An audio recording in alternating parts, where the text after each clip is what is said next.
Hello and welcome to you, wherever you are around the world, watching this televisual broadcast of a sort, I suppose. Anyway, today I'm going to waffle on about using effects.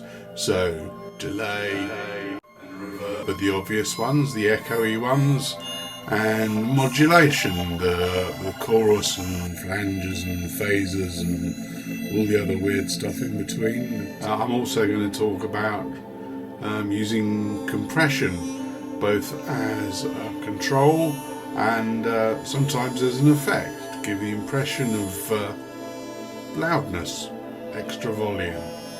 Anyway, I hope you enjoy it, and if you do, give it the old like and subscribe. And, well, game on. So, delay and reverb, what are they?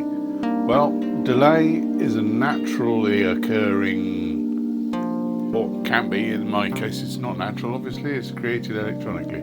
But in nature you hear it as a discrete echo. So, echo, echo, echo, echo, echo.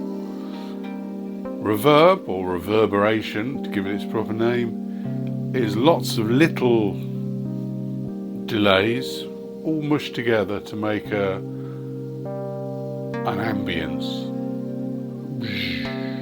rather than so that's the simple difference. There's a lot more to it than that. The track you can hear playing is a simple sound. It's just a one note from a 2 HP pluck sound, so it's just a pluck, and applied to that is a filter which is being gently modulated by a low frequency oscillator, so it's getting brighter and a bit duller, brighter and a bit duller, which you can hear in the effects that have been applied to it. So what do we have applied? Well, there's a nice long bloom of reverb tail. There's, from the Zoya, there is a stereo pitch shifted delay, and there's also, from the blue box, a simple left-right panning delay, just to give it a bit of so between those three effects it makes a nice ambience that goes all round. So, joining in with the plucking sound, now there is a pad sound from the JU06, and that's got a small amount of reverberation being added to it from my trusty old Lexicon, whatever it is, MPX something or other. It's donkey's years old, but it's very good at natural sounding reverbs. So that's just helping to blend it together, which is what effects should do in some respects, is blend your sound together. Other times they should be pinging about and making themselves heard. Talking about pinging about, the next section of this tune has underneath it this reversed guitar sample, which comes with a bit of delay on it, but not so much. So I've added to it, to give it some more movement and a bit more sustain, some effects from my guitar effect pedal chain that I use with synths. So this is it dry.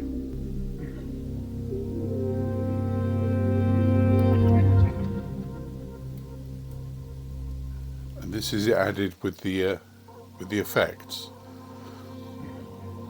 So there's a Boss multi-overtone, then a Behringer Echo Machine, which is a severely underrated and brilliant piece of kit, and then a TC Electronics Nova modulator. The multi-overtone in this instance is rising the pitch of the send from the mixer to the effects, and then next comes the delay, which you can it's very good at doing things like this sort of a dubby feedback. thing. And then after that there is a flanger, but it has one of the advantages of this pedal is that it has tap tempo. So you can make the flanger work in time with the music. So if we add in the parts,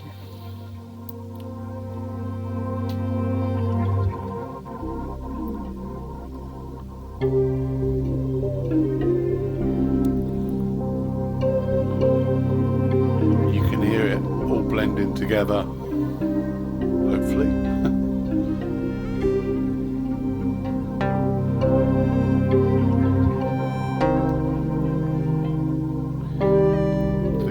Coast has also got some of the pedal effect on it, just to make it all blend together. What is compression then? Well, compression is another natural effect. It's something that the ear does. If you go to a loud concert, for example, and you hear the music is very loud, and after a while your ear starts to even it out so that it doesn't sound so loud anymore. And what it's doing is it's making the loud bits quieter and the quiet bits louder, so it's all more of one level. And that's what a compressor will do. For example, here we've got the compressor on the drum brute impacts kick. Now that's quite an extreme bit of compression going on there. Add the snare in, and then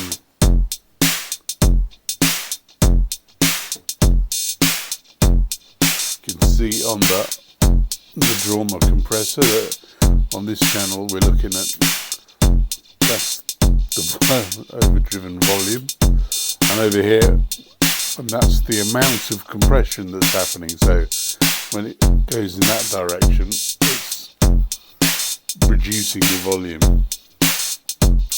So adding in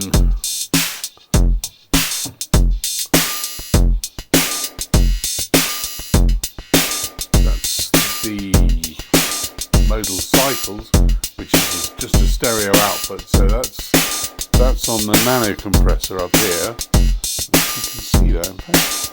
And that's just compressing the overall thing.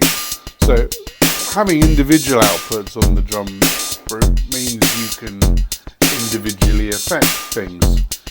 So the hi-hat has a stereo delay on it, so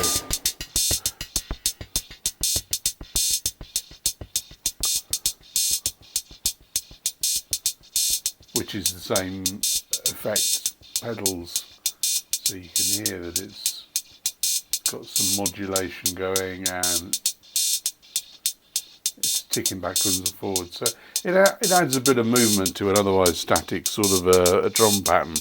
And the modal cycles has a delay and a reverb internally. So I've done the same sort of thing to the hi-hats in there. There they are, swinging about. So we can add in the kick drum. And that's got a bit of delay on it as well, just to give it a... makes it a bit funkier perhaps. So there they are all going. And then there's a sample of I have no idea what a rhythmic thing, but that's again taking the stereo delay. So it helps to build it all into one rhythmic part.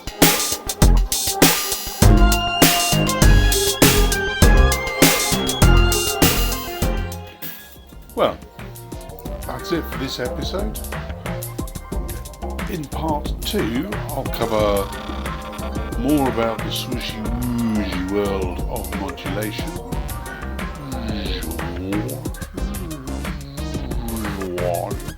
etc.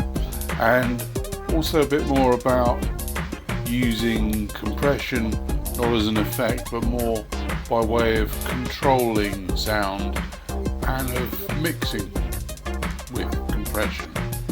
So I hope you found this episode useful or interesting, even mildly comic from time to time, and if you did, you know what to do. Thank you very much, and goodbye.